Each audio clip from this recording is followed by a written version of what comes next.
जय माता जी दर्शक मित्रों, मैं आचार्य दुर्गा प्रसाद शास्त्री आप सभी का स्वागत करता हूं आपके यूट्यूब चैनल में, जहां पर हम जानते हैं कि त्योहारों के पर्व के अलग अलग वीडियो हम बनाने का प्रयत्न करते हैं और आपके उपयोगी टिप्स तो रहती ही है। तो चलिए मित्रों, नवरात्र का पर्व प्रारंभ हो चुका है और किस तरह से नवरात्रि का आप स्थापन करेंगे, किस तरह से अपनी माता को आप प्रसन्न करेंगे।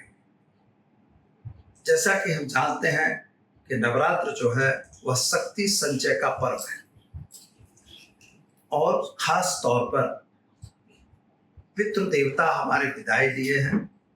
महिषासुर मर्दिनी ने अमावस्या के दिन ही महिषासुर का वध किया था और उसी के बाद माता की आराधना प्रारंभ हुई थी। इसके पीछे की जो कहानी है, तो दक्ष प्रजापति की यज्ञ में माता सती ने जब अपना देह विलेपन किया था तो उस समय भगवान शिव जी बड़े दुखी हुए थे। अंत में देवताओं ने दैत्यों का वध करने के लिए माता का आराधन किया, माँ भगवती को याद किया और वही कारण बना कि माता भगवती का प्रादुर्भाव हुआ। दुर्वासु नाम का एक दैत्य था जिसके कारण माँ भगवती ने अवतरण धारण किया और उसके बाद अलग अलग दैत्यों को खंड खंड करने के लिए माता ने अलग अलग अवतार धारण किए। इसी 9 दिनों के पर्व को नवरात्र के नाम से जानते हैं, जो शक्ति संचय का पर्व कहा जाता है। पहले माता अंबिका को वंदन करेंगे और इसके बाद मित्रों शुभ करेंगे माता का क्या है महिमा, कैसे करेंगे आप घट स्थापन, किस तरह से ज्वारा वगैरह क्यों बोए जाते हैं, इन सभी पर हम आपको अलग अलग माहिती जरूर देंगे। तो चलिए प्रारंभ करते हैं माँ भगवती की स्तुति। ओम विद्युत्ताम समप्रभा भृगवती स्कंद स्थिताम भीषणाम कन्याभि करवाल खेट वित्सद्धस्ता विराशेविताम हस्तैश्चक्र गदे सुखेट विस्खाम चापम गुणम तर्जनिम विभ्राणाम मनमात्काम सत्राम दुर्गाम त्रिनेत्राम भजे। जैसा कि मैंने बताया कि भवानी का जो रूप है, अंबिका का जो रूप है, वही नव दुर्गा का भी रूप है। उन्हीं नव दुर्गाओं पे उनको वर्णित किया गया है, अलग अलग स्वरूपों से उनका वर्णन मिलता है। दुर्गा के 9 रूप कौन से हैं? तो प्रथमम शैलपुत्री च, द्वितीयम ब्रह्मचारिणी, तृतीयम चंद्रघंटेति कुष्मांडेति, चतुर्थकम पंचमम स्कंदमातेति, षष्ठम कात्यायनी च, सप्तमम कालरात्रेति महागौरी, अष्टमम नवमम सिद्धदात्री च, नवदुर्गा प्रकीर्तिता। नवदुर्गाओं की जहाँ चर्चा होती है मित्रों, तो सबसे पहले शैलपुत्री से प्रारंभ होके सिद्धदात्री माता तक की नवदुर्गाओं की बात होती है। तो क्यों इनकी करनी चाहिए आराधना? तो जब आप जड़ चेतन जगत में थे, जड़ जगत में कुछ नहीं था, नीचे जल था, ऊपर हिम था, एक तल था, एक सगन था, एक तत्व की थी प्रदान था, उसी को हम जड़ या चेतन। जब जड़ जगत था तो जड़ जगत में जब संचार की जरूरत पड़ी, इसे आगे बढ़ाने की जरूरत पड़ी, संसार का निर्माण करने की जरूरत पड़ी, तब माता भगवती को यह याद आया और माता भगवती ने हमारा यह जो पृथ्वी में चराचर जगत है उसकी मतलब उत्पत्ति की। इन्हीं उत्पत्ति के ही उद्देश्य को इन नवदुर्गाओं का प्रयोग माना जाता है और यही नवदुर्गाएं कही जाती हैं। प्रथम दिन की जो माता है वह नवदुर्गा में शैलपुत्री होती है, द्वितीय दिन ब्रह्मचारिणी होती है, तृतीय दिन चंद्रघंटा। इस तरह से 9वें दिन की जो माता होती है सिद्धदात्री माँ होती है। तो चलिए मित्रों, सभी के बारे में हम अलग अलग वीडियो बनाएंगे, आपको अलग अलग माहिती देने का प्रयत्न करेंगे। सबसे पहला प्रश्न ये होता है कि नवदुर्गा में आराधना क्यों? तो मित्रों, जिस तरह से महीने भर भगवान शिव की आराधना हुई, 10 दिन भगवान गणपति की आराधना हुई, इसके बाद 16 दिन हमने पितरों की आराधना की। अब पितरों के बाद हमें फिर से नव संचार की जरूरत है, हमारे पास शक्ति की जरूरत है। क्योंकि भगवान शिव खुद कहते हैं शवो हम शिवा बिना, शक्ति के बिना हम मुर्दे के समान हैं, ऐसा भगवान शिव खुद कह रहे हैं शिव पुराण में। तो हमें भी माता की आराधना तो करना जरूरत है। कुल 4 नवरात्रि मनाई जाती हैं। 2 गुप्त नवरात्र होती हैं जो माघ में और आषाढ़ में होती हैं, और 2 बड़ी नवरात्र हैं जो अश्विनी महीने में और दूसरी चैत्र महीने में मनाई जाती है। शक्ति संचार होने के बाद ही हम सृष्टि में अपना काम कर सकते हैं, चाहे वह देव हो, चाहे दानव हो, चाहे कोई भी हो। मनुष्य को तो जरूर शक्ति संचार अपना करना चाहिए। तो चलिए मित्रों, सबसे पहले माता की स्थापना कैसे करेंगे और कब करेंगे। जो 2024 की नवरात्र हो रही है और यह अश्विनी मास की नवरात्र है, इसमें वास्तविक रूप से 3 तारीख यानी 3 अक्टूबर 2024 से माता का नवरात्र शुरू होगा, जो 12 अक्टूबर तक पूरा होगा।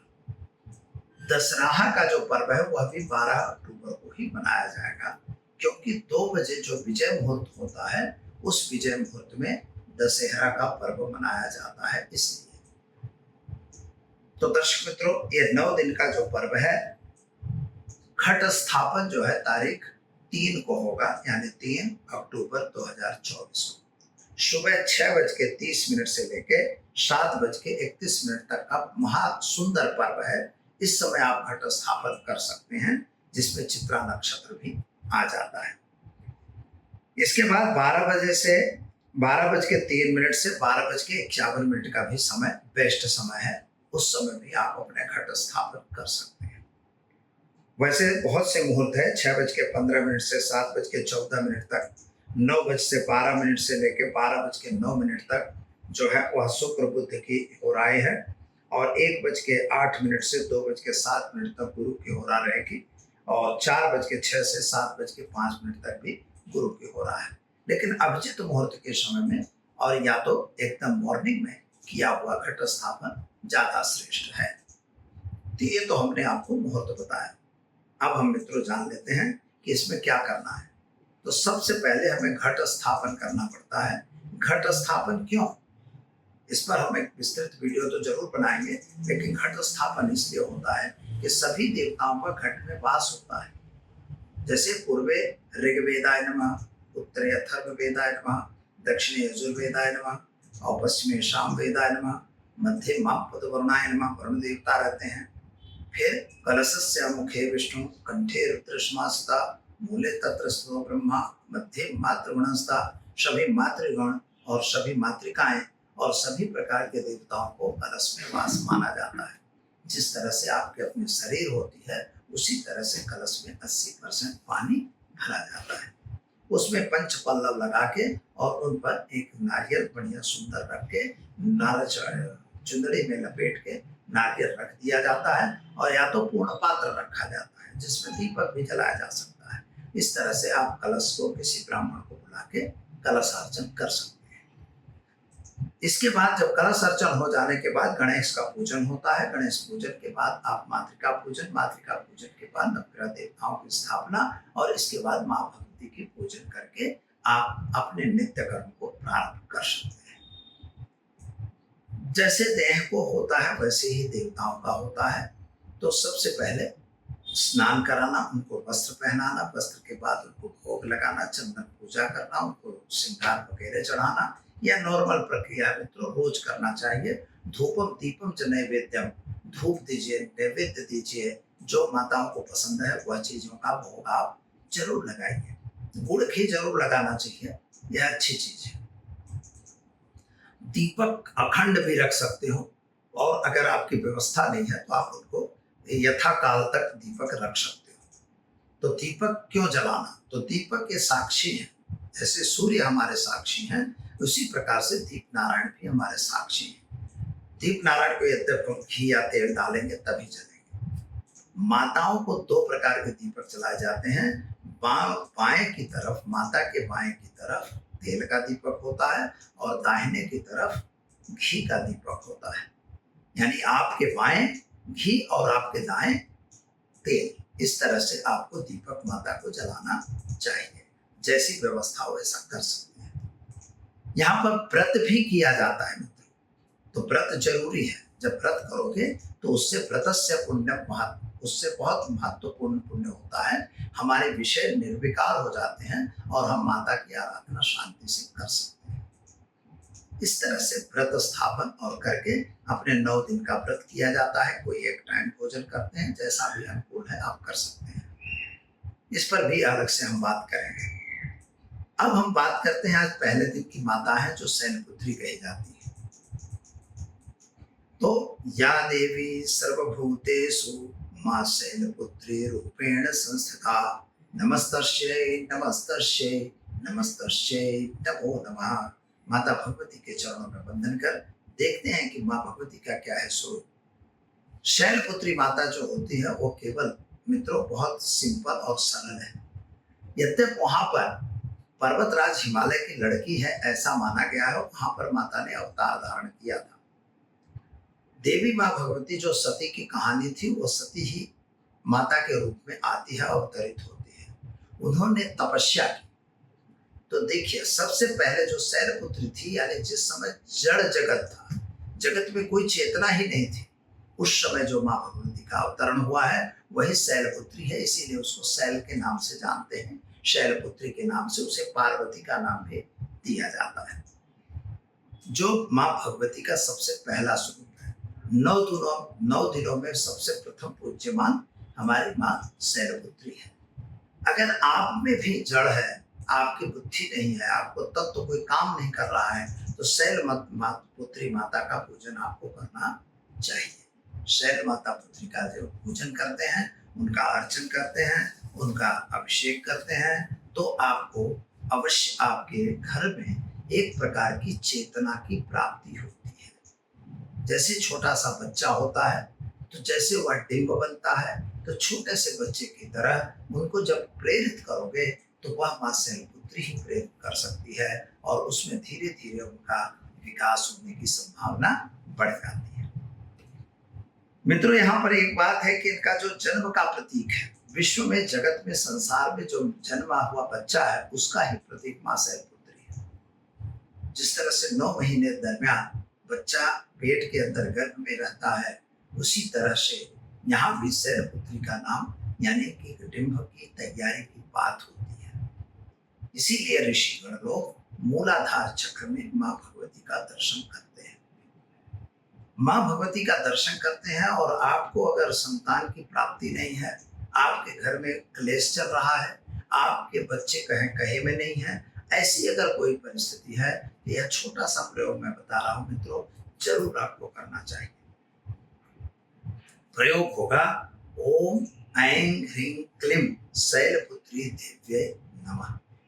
बस इस मंत्र की आप एक माला रोज करते रहिए। 9वें दिन इसी मंत्र का हवन करिए, जिसमें गूगल और घी का खास प्रयोग करना है। जौ और तिल भी आप मिला सकते हैं। ऐसा करने से माता भगवती की कृपा आप पर अवश्य बनी रहेगी। घर में सुख और शांति का संचार बनता रहेगा। माता को शक्कर की मिठाई और गुड़ की मिठाई दोनों का भोग लगाया जाता है और फल भी मां भगवती को चढ़ाया जाता है। तो दर्शक मित्रों, इस तरह से माता की पूजा कीजिए, उनको उनकी आरती उतारिए। आरती करने के बाद माता से क्षमा याचना जरूर मांगिए। दैनिक पूजा में आपको यह काम करना चाहिए। गुजरात में गरबे के कार्यक्रम का भी प्रारंभ आज से होता है, जो रात में 8 बजे के बाद आपको प्रारंभ करना चाहिए। तो दर्शक मित्रों, ये तो हमने जाना मां भगवती शैलपुत्री की वास्तविकता और कैसे करेंगे घट स्थापन। दीजिए मुझे इजाजत, मिलेंगे कल नए विषय के साथ। नमस्कार।